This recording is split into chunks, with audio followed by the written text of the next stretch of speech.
దేవుని బిడ్డలారా, శ్రేష్టమైనటువంటి పునరుద్ధాన దినాన్ని ప్రభు మన జీవితంలో మరొకసారి అనుగ్రహించారు. మనం ఎంతగానో దేవునికి కృతజ్ఞులమై ఉంటూ ఉన్నాం. కడవరి కాలంలో ఉంటున్నాం. ప్రభు త్వరగా వస్తున్నాడు. 7 ఏళ్ల శ్రమల కాలానికి వచ్చి మనము ధ్యానిస్తూ ఉన్నాం. సంఘం ఎత్తబడిన వెంటనే మొదటి 3.5 సంవత్సరాల చివరి రోజున దేవుని పరిశుద్ధ సంఘం పరలోకానికి ఎత్తబడుతుంది. ఎత్తబడిన వెంటనే పరలోకంలో ఉన్నటువంటి కోటాను కోట్ల మంది దేవదూతలు ఏమని పలుకుతున్నారు? పెద్దగా అరిచి పలుకుతున్నారు. అందరూ కూడా పెద్దగా అరిచి ఏమని పలుకుతున్నారు అంటే, ఈ లోక రాజ్యములో మన ప్రభు రాజ్యమును, మన క్రీస్తు రాజ్యమును ఆయను అని వాళ్ళందరూ కూడా పెద్దగా అరిచి ఆ మాట పలుకుతుంటే, అక్కడే ఉన్నటువంటి 24 పెద్దలు ఏమంటున్నారంటే, సాష్టాంగ సాగిలపడి, అయ్యా నీవు నీ బలాన్ని మరలా స్వీకరించి, నీ మహాబలాన్ని మరలా స్వీకరించి నీవు ఏలుతున్నావు, అందుకై నీకు కృతజ్ఞతాస్తుతులు చెల్లిస్తూ ఉన్నాము అని వాళ్ళు పలుకుతూ ఉన్నట్లు మనము చూస్తూ ఉంటూ ఉన్నాం. ఈ 2 వాక్యాలు ప్రారంభంలో నాకు అంతగా అర్థం కాలేదు. ఏంటి అనేది నాకు డౌట్ అనేది వ్యక్తమైంది. దేవదూతలేమో భూలోక రాజ్యము మన ప్రభు రాజ్యము, అంటే మన తండ్రి రాజ్యమును క్రీస్తు రాజ్యమును ఆయను అని పలకటం ఏంటి? 24 పెద్దలేమో అయ్యా నీ మహాబలాన్ని స్వీకరించి నీవు ఏలుతున్నావు అని మాట్లాడటం ఏంటి? నాకు డౌట్ అనేది అక్కడ వ్యక్తమైంది. అంటే భూలోక రాజ్యాన్ని దేవదూతలు పలికిన రీతిగా ఇంతవరకు భూలోక రాజ్యాన్ని, భూలోకంలో ఆయన తన రాజ్యాన్ని స్థాపించలేదా? అంటే లేదనే కదా ఇంతకాలం దేవుడు మనతో మాట్లాడుతూ వచ్చాడు. అందుకే కదా యేసయ్య భూలోకంలో ఉన్నప్పుడు శిష్యులకు నీ రాజ్యము భూమి మీదకి వచ్చునుగాక అని ప్రార్థన చేయమన్నాడు. అంతేకాకుండా ఈ 24 పెద్దలు పలికినటువంటి ఆ మాటలు ధ్యానిస్తూ ఉంటే, అయ్యా నీవు నీ మహాబలాన్ని స్వీకరించి నీవు భూలోకాన్ని ఏలుచున్నావు అని మాట్లాడుతున్నారు. ఏంటి ఆయన మహాబలాన్ని ఎవరికి ఇచ్చాడు? ఎందుకు మరలా స్వీకరించబోతున్నాడు? ఎందుకు మరలా ఆయన భూలోకాన్ని ఏలాలని ఆకాంక్షిస్తూ ఉన్నాడు అని మనం చూసినట్లయితే, ఇంతకాలం మరి మనము ఆ విషయాలన్నీ కూడా కొంతకాలం నుండి ధ్యానిస్తూ వస్తూ ఉన్నాం. దేవుడే భూమి మీదకి వచ్చి సింహాసనం మీద కూర్చుని మనుషులందరినీ పరిపాలన చేయాలనుకుంటున్నాడు. అయితే ఇది సాధ్యమేనంటారా? సాధ్యమేనా అంటే సాధ్యమే అని ఆ 24 పెద్దలు పలుకుతున్నటువంటి మాటలను బట్టి, ఆ దేవదూతలు పరలోకమందు ఉన్నటువంటి దేవదూతలందరూ పలుకుతున్నటువంటి మాటలను బట్టి ఇది సాధ్యమే. ఎందుకంటే రాబోయే అతి త్వరలోనే దేవుడే తన సింహాసనాన్ని తీసుకొని భూమి మీదకు వచ్చి ఆ సింహాసనం మీద కూర్చొని 207 దేశాలను ఆయన ఏం చేయబోతూ ఉన్నాడు? పరిపాలన చేయబోతున్నాడు అని మనము చదువుకుంటా ఉన్నాం. దేవునికి మహిమ. ఇది ప్రవచనం కదండి, ప్రవచనం. ఇది ప్రవచనం అంటే ఇక ముందు జరగబోయే విషయాలను ముందుగానే దేవుడు 2000 సంవత్సరాల క్రితమే అపోస్తులుడైనటువంటి యోహానుకు తెలియజేశాడు. యోహాను ద్వారా పరిశుద్ధాత్మ దేవుడు ఈనాడు మనకును తెలియజేస్తూ ఉన్నట్లు మనం చూస్తూ ఉన్నాం. అయితే దీన్ని చాలా మంది సేవకులు, విశ్వాసులు ఏం చేయటం లేదో, నమ్మటం లేదు. ఏం నమ్మటం లేదు అంటే, దేవుడే తన సింహాసనాన్ని తీసుకుని వచ్చి భూలోకంలో వేసుకొని కూర్చొని 207 దేశాలని పరిపాలన చేస్తాడు అనే ఈ గొప్ప సత్యాన్ని చాలా మంది, దాదాపు 198% మంది సేవకులు, ప్రపంచంలో ఉన్నటువంటి 98% మంది ఆ యొక్క సంఘాలలో విశ్వాసులు దీన్ని నమ్మటం లేదు. వాళ్ళు అనుకుంటున్నారు మనం పరలోకానికి వెళదాం, అక్కడే శాశ్వత కాలం ఉంటాము అని వాళ్ళ నమ్మకం కదండి. కానీ పరలోకం అనేది శాశ్వతం కానే కాదు అని పరిశుద్ధ గ్రంథం తెలియజేస్తూ ఉంది. అతి త్వరలోనే దేవుడు ఏం చేయబోతూ ఉన్నాడు? పరలోకాన్ని, భూలోకాన్ని, అందులో ఉన్న సమస్తాన్ని కాల్చివేయబోతున్నాడు. చూడండి, పేతురు రాసిన 2వ పత్రికలో మనం చదువుకున్నట్లయితే, పేతురు రాసిన 2వ పత్రిక 3వ అధ్యాయము 8వ వచనంలో మనము చదువుకున్నట్లయితే, దేవునికి మహిమ కలుగును గాక. 10వ వచనం, ప్రభు దినము దొంగ వచ్చినట్లుగా వచ్చును, ఆ దినమున ఆకాశములు మహాధ్వనితో గతించిపోవును, పంచభూతములు మిక్కటమైన వేండ్రముతో లయమైపోవును, భూమియు దాని మీద ఉన్న కృత్యములు కాలిపోవును, ఇట్లు లయమైపోవునట్టు పంచభూతములు మహావేంద్రముతో కరిగిపోవునట్టు దేవుని దినపు రాకడ కొరకు కనిపెట్టుచు దానిని ఆశతో అపేక్షించుచు మీరు పరిశుద్ధమైన ప్రవర్తనతోనూ భక్తితోనూ ఎంతో జాగ్రత్త కలవారై ఉండవలెను అని మనం చూస్తూ ఉన్నాం. కాబట్టి ఇక్కడ దేవుడు మొత్తాన్ని కాల్చి లయపరిచే వాటిలో ఏముంది అంటే, 10వ వచనం 2వ లైన్లో పరలోకం కూడా ఉంది. ఆ దినమున ఆకాశములు, దేవుడు ఆదికాండం 1వ అధ్యాయం 1వ వచనంలో మనం చదువుకున్నప్పుడు అక్కడ మనకి ఏం కనబడుతుంది? దేవుడు ఆది యందు ఆకాశములను, భూమిని, ఆకాశములు అంటే అది ఇంగ్లీష్ బైబిల్లో మనం చదువుకుంటే అది పరలోకం అనే మాట అక్కడ వ్రాయబడి ఉన్నట్లు మనము చూస్తూ ఉన్నాం. కానీ అనేక మంది సీనియర్ మోస్ట్ సేవకులు సైతం, దాదాపు ప్రపంచమంతట్లో ఉన్నటువంటి 98 మంది సేవకులు, అలానే 98% మంది సార్వత్రిక సంఘాలలో ఉన్నటువంటి విశ్వాసులు ఏమని తలుస్తున్నారంటే మనం పరలోకానికి పోతాం, అక్కడే పర్మనెంట్గా ఉండిపోతాము అని వాళ్ళు తలస్తూ ఉన్నారు. కానీ నా బైబిల్ గ్రంథం ఏమని చెప్తుంది అంటే ఆకాశాన్ని, పరలోకాన్ని, భూలోకాన్ని, అందులో ఉన్న సమస్తాన్ని దేవుడు ఏం చేయబోతున్నాడు? అతి త్వరలో కాల్చివేయబోతున్నాడు. అవి లైవ్ కాబడుతున్నాయి, అవి మొత్తం కనుమరుగు కాబోతున్నాయి అని దేవుని పరిశుద్ధ గ్రంథము తెలియజేస్తూ ఉంది. మనము ఈ పాత భూమి, పాత ఆకాశము, పరలోకం అన్నీ కూడా కాల్చబడిన తర్వాత మనం ఎక్కడుంటాం? దేవుడు మనల్ని తీసుకుని వెళ్ళి ఎక్కడ పెడతాడు పరిశుద్ధుల్ని? అంటే క్రొత్త ఆకాశము, క్రొత్త భూమి నేను సృష్టించబోతున్నాను అన్నాడు. ఎక్కడ? యెషయా గ్రంథంలో 2700 సంవత్సరాలకు పూర్వమే ఆయన ఆ మాట పలికాడు. మనము ఈ మధ్యకాలం ఆ మాటలు చూసాం. చదువుకుందాం. యెషయా గ్రంథము చివరి అధ్యాయము.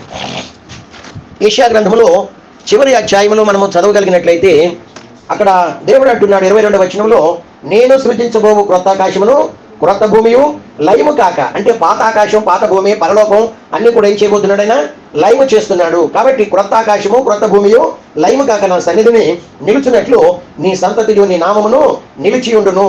ఇదే యెహోవా వాక్కు. ఇప్పుడు మనం చదువుకున్నటువంటి ఆ పేతురు రాసిన 2వ పత్రిక 3వ అధ్యాయం 12వ వచనంలో కూడా మనకు ఈ మాట కనబడుతూ ఉంటుందని నేను తలస్తూ ఉన్నాను. 3వ అధ్యాయం 2వ పేతురు 3వ అధ్యాయం 13వ వచనంలో మనం చదువుకుంటే, అయినను మనం ఆయన వాగ్దానమును బట్టి క్రొత్త ఆకాశముల కొరకును క్రొత్త భూమి కొరకును కనిపెట్టుచున్నాము, వాటి యందు నీతి నివసించును. ప్రకటన గ్రంథం 21వ అధ్యాయము మొదటి 3 వచనాల్లో మనం చదవగలిగినట్లయితే, ప్రకటన గ్రంథము 21వ అధ్యాయము మొదటి 3 వచనాలలో, అంతటి నేను క్రొత్త ఆకాశమును క్రొత్త భూమిని చూచితిని, మొదటి ఆకాశమును మొదటి భూమియు గతించిపోయిను, సముద్రము ఇకను లేదు, మరియు నేను నూతనమైన యెరూషలేము అను ఆ పరిశుద్ధ పట్టణం తన భర్త కొరకు అలంకరింపబడిన పెండ్లి కుమార్తె వలె సిద్ధపడి పరలోకమందున్న దేవుని యొద్ద నుండి దిగివచ్చుట చూచితిని. అప్పుడు ఇదిగో దేవుని నివాసం ఎక్కడుందంట?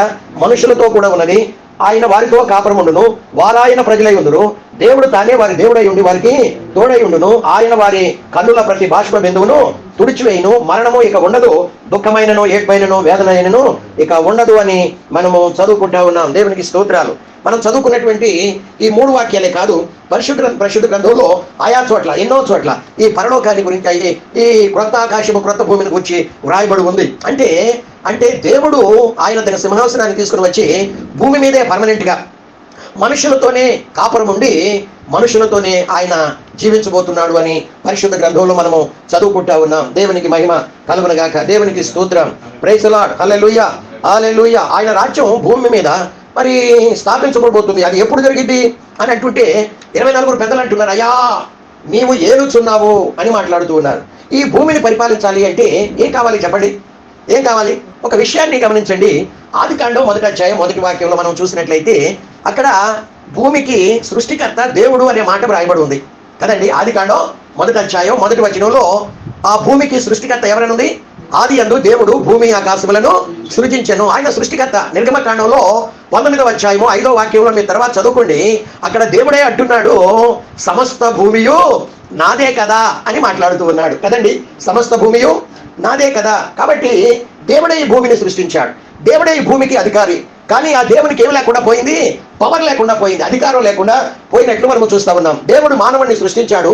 సృష్టిలో ఒక భాగం భూమి కదండి. మానవుడిని దేవుడు సృష్టించినప్పుడు భూమిని కూడా సృష్టించాడు. భూమి కొన్ని కోట్ల సంవత్సరాల క్రితమే సృష్టించాడు. అయితే మానవుడిని దేవుడు సృష్టించి ఆ భూమి మీద, అంటే సృష్టి అంతట్లో ఒక భాగంగా ఉన్నటువంటి భూమి మీద దేవుడు తన కుమారుడైనటువంటి ఆదాముకు తన పవర్ ఇచ్చాడు, తన అధికారాన్ని ఇచ్చాడు అని బైబిల్ గ్రంథం తెలియజేస్తుంది. అందుకే కీర్తనకారుడైనటువంటి దావీదు 8వ కీర్తన 6 నుండి 8 వచనాల వరకు ఏమని మాట్లాడుతున్నాడు అంటే, దేవా నీవు మానవుడిని జ్ఞాపకం చేసుకుంటానికి వాడు ఏ పాటి వాడు? ఆకాశం క్రింద ఉన్న, అంటే భూమి మీద సంచరించే సమస్త వాటి మీద నీవు మానవునికి అధికారం ఇచ్చావు. ఆ మాటలు చదువుకుందామంటారా?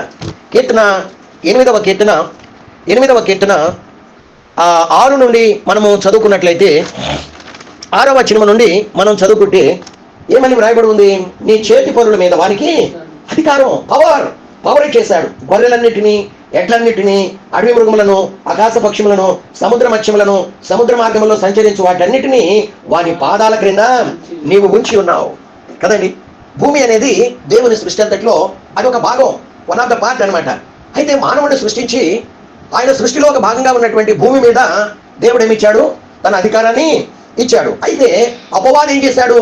మానవుడిని మోసం చేసి కదండి, మోసం చేసి ఆదాము చేతిలో ఉన్నటువంటి పవర్ని వాడు లాగేసుకున్నాడు. అందుకే యేసు ప్రభు 40 దినాలు నరావతారిగా భూలోకంలో ఉన్న కాలంలో బాప్తిసం పొందిన వెంటనే ఆత్మదేవుడు ఆయన ఎక్కడికి తరం తీసుకుని వెళ్ళాడు? అరణ్యానికి తీసుకుని వెళ్ళాడు. 40 పగళ్ళు 40 రాత్రులు ఉపవాసం ఉండి ఆయన తిరిగి యెరూషలేమునకి వెళుతూ ఉంటే వాడు ఏమంటున్నాడు అంటే, ఈ లోక రాజ్యాలన్నయో మహిమంతయు నా వశంలో ఉన్నాయి, ఒక్కసారి నాకు మ్రొక్కినట్లయితే దాన్ని మీకు ఇస్తా కదండి. ఏమంటున్నాడు వాడు? చూద్దామా, లూకాసు వార్త 4వ అధ్యాయము 5 నుండి 7 వచనాల వరకు మనం చదువుకుంటే, లూకాసు వార్త 4వ అధ్యాయము 5వ వచనం నుండి 7 వచనాల వరకు మనం చదువుకుంటే, అక్కడ అప్పుడు అపవాది యేసయ్యను తీసుకుని పోయి భూలోక రాజ్యములన్నిటినీ ఏటిని చూపించాడట? భూలోకంలో ఉన్నటువంటి రాజ్యములన్నిటినీ ఒక్క నిమిషంలో యేసయ్యకు చూపించి, ఈ అధికారం అంతయు యేసయ్యా, ఈ అధికారం అంతయు ఈ రాజ్యముల మహిమ అంతయు కూడా నీకిస్తా కదా. సృష్టికర్తకే వాడు ఏం చేస్తున్నాడు? ఈ ఈ అధికారం అంతయు, అండర్లైన్ చేసుకోండి ఆ మాటను. అంతేకాకుండా ఈ రాజ్యముల మహిమయు నీకు ఇస్తాను, అది నాకు అప్పగింపబడి ఉన్నది, అది ఎవరికి నేను ఇయ్యకూడదునో వానికే ఇస్తాను, కాబట్టి నీవు నాకు ఒక్కసారి మ్రొక్కితివా ఇదంతయు నీదగునని ఆయనతో చెప్తూ ఉన్నట్లు మనం చూస్తాం. ఇక్కడ నీవు నాకు మ్రొక్కితివా ఇదంతా నీకు ఇస్తా. అదే కదండి ఈనాడు సంఘాలలో ప్రతి ఒక్కరికి శరీరాశ, నేత్రాశ, జీవడంబో వాడు ఆశ చూపుతున్నాడు. లోకంలో లోక భోగాలు, లోక ఐశ్వర్యాలు కదండి, చిత్ర విచిత్రమైనటువంటి రంగులు, సినిమాలు, సీరియళ్ళు, తైతిక్కలు, ఎంత భయంకరమైనటువంటి పాపం సంఘాలలో వాడు చొరబడనిస్తున్నాడు అంటే, పవిత్రమైనటువంటి సంఘాన్ని వాడు అపరిశుద్ధపరుస్తున్నాడు అంటే, వీడు మాయలో, ఉచ్చులో, మోసంలో పడిపోయి శాశ్వతమైనటువంటి ఆ మహిమాలోకాన్ని, ఆ రాజ్యాన్ని ఈనాడు సంఘాలలో సీనియర్ మోస్ట్ సేవకులు సైతం పడిపోతూ ఉన్నారు. ధనాపేక్ష, భూలోకంలో ఉన్నటువంటి 0.1% తప్ప భూలోకంలో ఉన్నటువంటి 99.99% సేవకులు ఈ ధనం అనే వ్యామోహంలో పడిపోయి దాని వెంటబడి చివరికి తమను తామే మోసగించుకుంటున్నారు అని మనము 1 తిమోతి పత్రిక 6వ అధ్యాయం 9-10 వచనాలలో మనము ఎన్నో వారాల నుండి చదువుకుంటూ ఉన్నాం. లోకాశ, శరీరాశ ఈనాటి సంఘాలలో 3 బలంగా క్రియేట్ చేస్తున్నాయి. ఏంటవి? స్త్రీ పురుషుల వ్యామోహం సంఘాలలో చొచ్చుకుని వచ్చింది. చూసారా? కన్ను చూసిందంతయు కూడా కోరుకుంటా ఉంది. నీది కానిది అది నీది కాదు అని దేవుని వాక్యం హబక్కూకు గ్రంథంలో తెలియజేస్తుంది. 10 కమాండ్మెంట్స్ లో కూడా తెలియజేస్తుంది. నీది కాని దాన్ని నువ్వు ఆశించొద్దు, నీకు ఇచ్చిందే నీది. కానీ దుష్టుడైన అపవాది ఏం చేస్తున్నాడంటే, రంగుల రాట్నంలాగా కళ్ళకు మిరుమిట్లు కొలిపేటట్టు రమ్యమైనదియు కదండి, ప్రతిరోజు అవ్వమ్మ చూడలేదా పండుని? ఆ చెట్టు చుట్టూ తిరగటం లేదా? రోజు రమ్యంగా కనబడలేదా? ఎప్పుడైతే ఆ సాతాను మాటలు విన్నదో వెంటనే ఆమె కళ్ళుకి రంగుల రాట్నంలాగా కనబడింది. స్త్రీ పురుషుల వ్యామోహం, కామం, వ్యభిచారం అంతా కూడా భయంకరంగా సంఘాలలో చొచ్చుకొని వచ్చింది. నంబర్ 1. నంబర్ 2, ఈ ధన వ్యామోహం ఇది చాలా భయంకరమైనటువంటిది. మరి ఇంకా చూసినట్లయితే జీవపడ్డంబం, ఏ సేవకుడినైనా చూడండి, ఏ విశ్వాసనైనా చూడండి, ఏ ఇన్స్ట్రుమెంట్స్ వాయించే వాళ్ళైనా చూడండి, నేను ఎంత గొప్పగా వాయిస్తున్నాను చూసారా? ఆ వాయిద్యాలు అవతల పాట పాడే వాళ్ళకంటే వీళ్ళది ఎక్కువగా వినపడి వీళ్ళని తప్పిటి కొట్టి ఆహా భలే భలే అనాలి.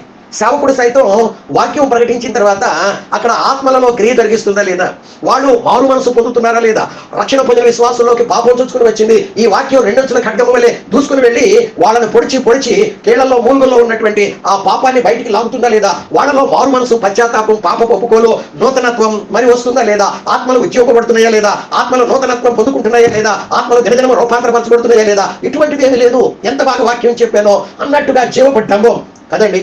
మైకు దొరికితే చాలు, ఇక విడిచిపెట్టరు.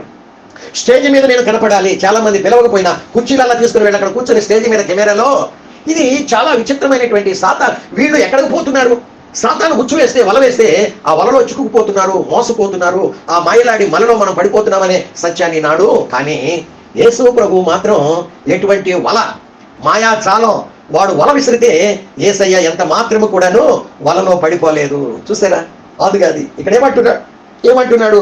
అపవాది యేసయ్యను తీసుకొని పోయి భూలోక రాజ్యములన్నిటినీ ఒక్క నిమిషంలో యేసయ్యను చూపించి, ఈ అధికారం అంతయు, ఈ రాజ్యముల మహిమంతయు నీకు ఇస్తాను, అది నాకు అప్పగించబడింది, నీకిస్తా అని సాతానుడు సంఘాలలో ఆదామవ్వలు కూడా వీటిల్లోనే పడిపోయారు. నేత్రాశలో పడిపోయారు, శరీరాశలో పడిపోయారు, జీవపడ్డంలో పడిపోయారు. దేవుడంటే ఏముందలే తీసే, నేను కూడా దేవుడికి ఆగుతానని చెప్పి ఇక్కడ సాతాను పలుకుతుంటే అని అవుచులో పడిపోయారు. కాబట్టి ఈ అధికారమంతయు కదా వాడేమంటున్నాడు, సమస్తాన్ని చూపించి ఈ అధికారమంతయు ఈ రాజ్యముల మహిమంతయు నీకు ఇస్తాను, అది నాకు అప్పగింపబడి ఉన్నది, అది ఎవరికి నేను ఇయ్యకూడదునో వానికే ఇస్తాను, కాబట్టి నీవు నాకు మ్రొక్కితివా, ఇదంతయు నీది అగును. మొరకమంటున్నాడు సృష్టికర్తను. వీడు సృష్టి దేవుని చేత సృష్టించబడినటువంటి సృష్టికర్తను ఏం చేయమంటున్నాడు, మొరకమంటున్నాడు. ఇక్కడ మొరకమనే ఉంది కానీ మత్తయి సువార్తలో ఇంకా క్లారిటీగా ఉంది. 4వ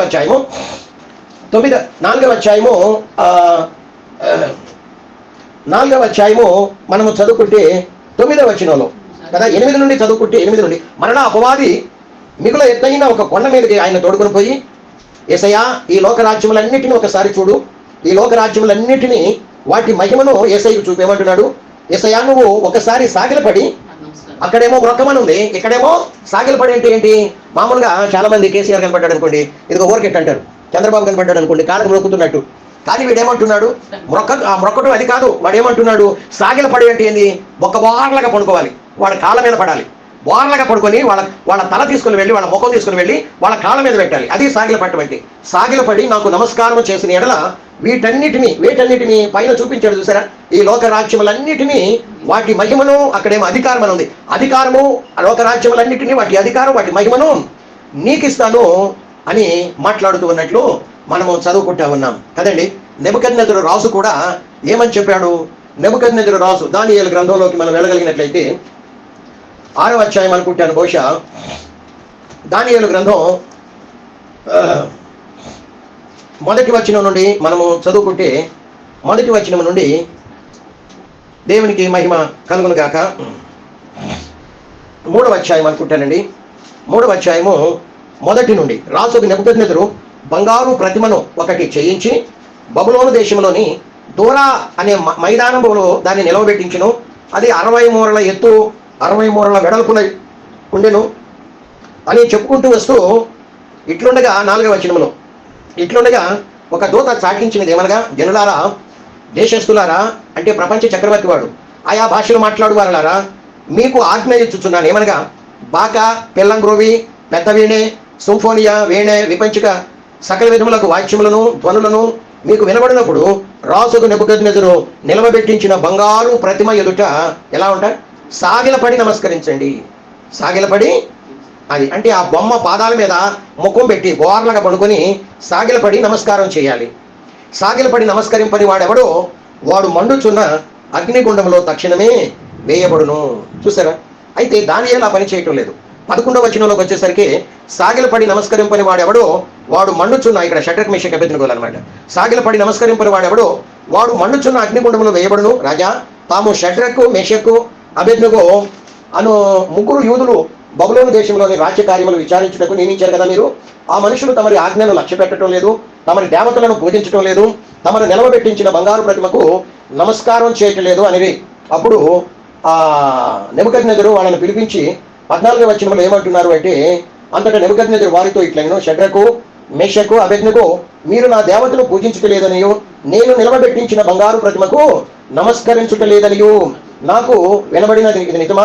బాకాను, పెల్లంగ్రోవి, పెద్ద వీణే, సింఫోనియా, విపంచిక సకల విధములకు వాయిద్యముల ధ్వనులు మీరు విను సమయంలో సాగిలపడి, అండర్లైన్ చేసుకోండి, సాగిలపడి నేను చేయించిన ప్రతిమకు నమస్కరించుటకు సిద్ధంగా ఉండిన ఎడల సరే, మీరు నమస్కరించని ఎడల తక్షణమే మండుచున్న వేడిమి గల గుండములో మీరు వేయబడుదురు, నా చేతిలో నుండి మిమ్మను విడిపింపగల దేవుడు ఎక్కడ ఉన్నాడు. అది చూసారా, అంటే సృష్టికర్త అయినటువంటి దేవుని చేతిలో ఏమి లేదు, పవర్ లేదు కదా. అది దొంగ, వాడు దొంగ, మోసగాడు, వాడు అబద్ధికుడు, వాడు కుయుక్తులు పన్నేవాడు, వాడు కుట్రదారుడు, వాడు అనేక రకాలుగా వాడు మోసం చేసి వాడు ఆ అధికారాన్ని, ఆయన సింహాసనాన్ని ఎవరికి ఇచ్చాడు? ఆయన కుమారుడైనటువంటి ఆదాముకి ఇచ్చాడు. ఆయన బలాన్ని ఇచ్చాడు. ఆయన బలాన్ని, ఆయన సింహాసనాన్ని, ఆయన అధికారాన్ని ఆయన కుమారుడికి ఇస్తే మోసపు మాటలు చెప్పి అడ్డదారిలో కూడా ఏం చేశాడు? వాడు అధికారాన్ని లాక్కున్నట్లు మనము చూస్తూ ఉన్నాం. ఇప్పుడు వాడేమంటున్నాడు అంటే, ఇప్పుడు ఆదికాండం 1వ అధ్యాయం 1వ వచనంలో సృష్టి అంతా కూడా దేవుని వాక్యం చేత సృష్టించబడింది కదండి. సృష్టి అంతా కూడా దేవుని వాక్యం చేత సృష్టించబడింది. భూమి ఆకాశము కలుగునుగాక అన్నాడు, అంతే, అయిపోయింది కదండి.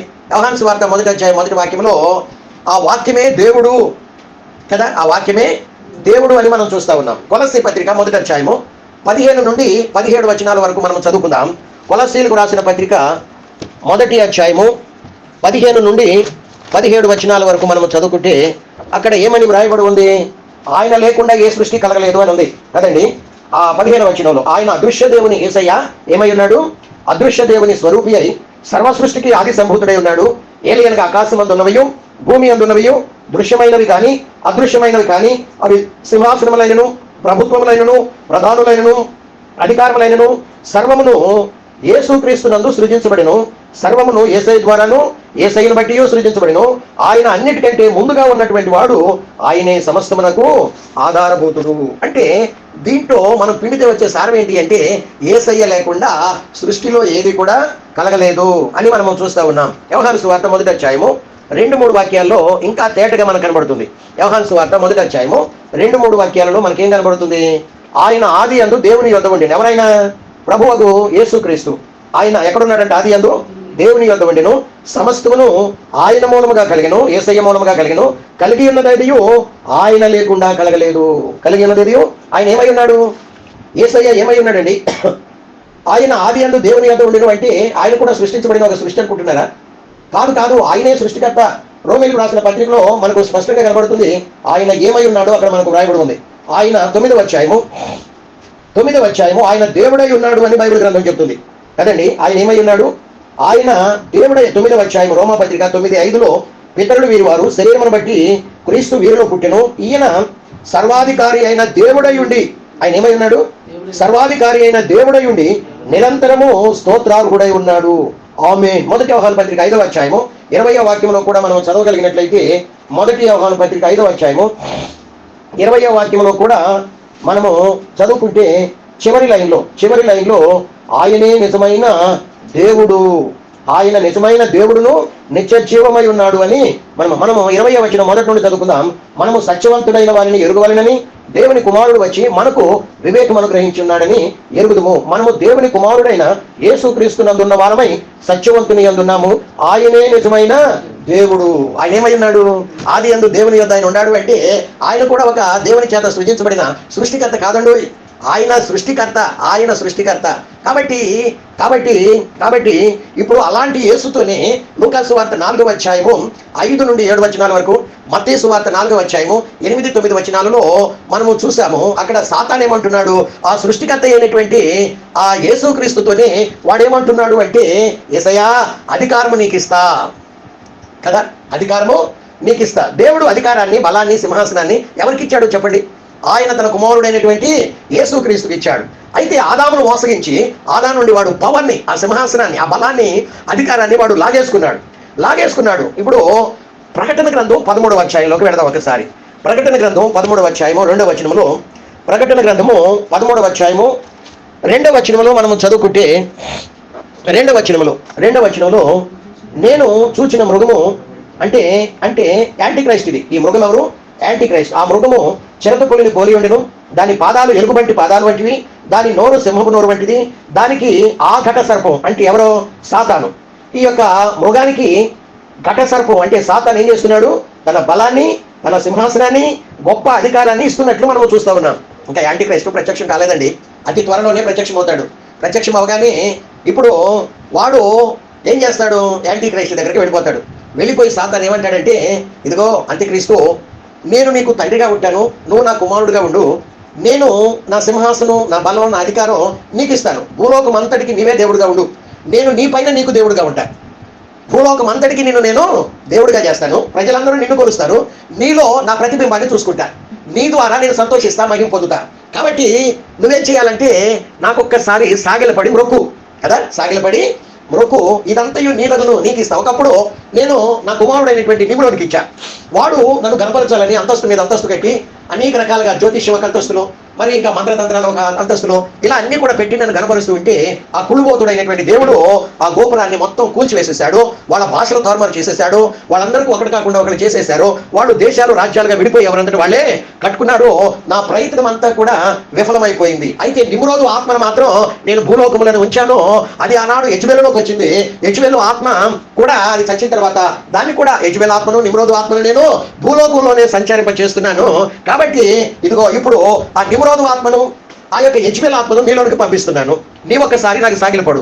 ఒక కాలం 2000 సంవత్సరాల క్రితం యేసయ్య అనేవాడు భూలోకానికి వచ్చాడు. ఆయన ఎత్తైన కొండ మీదకి నేను తీసుకుని వెళ్ళాను. ఆయనకు చెప్పేది మాట ఇప్పుడు నేను చెబుతున్నానే ఆ మాట నీకు చెప్పాను. ఏమని? నీ ఒక్కసారి సాగిలపడి నాకు నమస్కరించి మొక్కు. కాబట్టి ఈ అధికారం అంతా, ఈ లోక మహిమంతా, ఈ సింహాసనం అంతా కూడా నీకు ఇస్తాను అంటే ఆయన నా మాట వినలేదు. ఇప్పుడు నీకు కూడా భూలోకమంతటికి దేవుడిగా ఉండాలని నీకు ఆశ ఉంది కదూ, నీ ఆశను నేను తీరుస్తాను అంత్యక్రీస్తు. కాబట్టి ఒకసారి నువ్వు నాకు సాగిలపడితే నేను నిన్ను దేవుడిగా చేస్తాను. నీవు నాకు కుమారుడిగా ఉంటావు, నేను నీకు తండ్రిగా ఉంటాను. నీవు ప్రపంచమంతా కూడా మరి సమస్తాన్ని వశం చేసుకొని నీవు సంతోషిస్తా దేవుడిగా కొలవబడుతూ ఉంటే నీ ముఖంలో నా ముఖం అంటే ప్రతిబింబం చూసుకొని నేను నీలో నుండి సంతోషిస్తాను అని వాడు చెప్పినప్పుడు, అలాగే డాడీ నేను నీకు కుమారుడిగా ఉంటాను, నీవు నాకు తండ్రిగా ఉండి ఇదిగో ఈ అధికారం, నీ బలం, నీ సింహాసనం అంతా కూడా నాకు ఇవ్వు అని చెప్పేసి వాడు తెలియచేసినట్లుగా మనం చూస్తాం. ఇక ముందుకు ఏం జరగబోతుందో తలలు వంచుదాం. ఇక ముందుకు ఏం జరగబోతుందో ఆ విషయాలన్నీ కూడా దేవుడు అపోస్తలుడైనటువంటి యోహాను ద్వారా 2000 సంవత్సరాల క్రితమే మనకు ముందుగానే ఈ పరిశుద్ధ చిన్ని గ్రంథంలో మనకు అంతయు కూడా వర్తమాన భూత భవిష్యత్ కాలంలో ఏం జరిగింది, ఏం జరుగుతుంది, ఏం జరగబోతుంది, భూమి ఆకాశం పరలోకం ఏ రీతిగా సృష్టించబడింది, ఈ భూమి ఆకాశాన్ని దేవుడు ఏ రీతిగా కాల్చివేయబోతున్నాడు, క్రొత్త ఆకాశం క్రొత్త భూమి మరలా ఏ రీతిగా సృష్టించబోతున్నాడు, మానవులతో ఏ రీతిగా తన సింహాసనం వేసుకొని కాపురం ఉండబోతున్నాడు, ఈ విషయాలన్నీ కూడా చిన్ని గ్రంథం, చాలా చిన్ని గ్రంథం. ఈ గ్రంథంలో మనకు వర్తమాన భూత భవిష్యత్ కాలంలో ఉన్న సంగతులన్నీ కూడా దేవుడు మనకు ముందుగానే వ్రాయించి పెట్టాడు. మనం ఎంతో ధన్యజీవులం. చాలా మంది నాడు దైవ సేవకులు మనం చెప్పుకుంటున్న వాళ్ళకి వాళ్ళ కన్నులు మరుగైపోయినాయి, అంధత్వంలో దేవుని సత్య విషయాలు చూడలేనటువంటి దుస్థితిలో ఉంటున్నారు. కనుకనే వాళ్ళు చీకట్లో బ్రతుకుతూ సత్యాన్ని గ్రహించలేక సంఘాలకి ఈ సత్యాలన్నీ బోధించలేనటువంటి స్థితిలో సంఘాలన్నింటినీ కూడా సాతానుడు మోసం చేసి ఇదిగో సంఘం అనేది 7 ఏళ్ల శ్రమల కాలానికి ముందే ఎత్తబడుతుందని, మరి ఒక బోర పరలోకంలో ఓదబడుతుంది, అప్పుడు సంఘం ఎత్తబడుతుందని, పాత భూమి పాత ఆకాశం పరలోకాన్ని కాల్చివేస్తాడని ఈ విషయాలని చెప్తుంటే చాలా మంది మనం పరలోకానికి వెళతాం, పరలోకంలోనే పర్మనెంట్గా ఉంటాము అని చాలా మంది మరి ఆ రీతిగా తలస్తూ మోసపోతూ ఉన్నారు. మనకి సత్యాలు బయటపరుస్తున్నా ఆ గొప్ప దేవునికి మనందరము కూడాను ఎంతో కృతజ్ఞులమై ఉంటూ ఉన్నాం. ప్రేరేపించబడినటువంటి వారు వాక్యాన్ని ఆధారం చేసుకొని ప్రార్థించాలని కోరుతూ ఉన్నాను.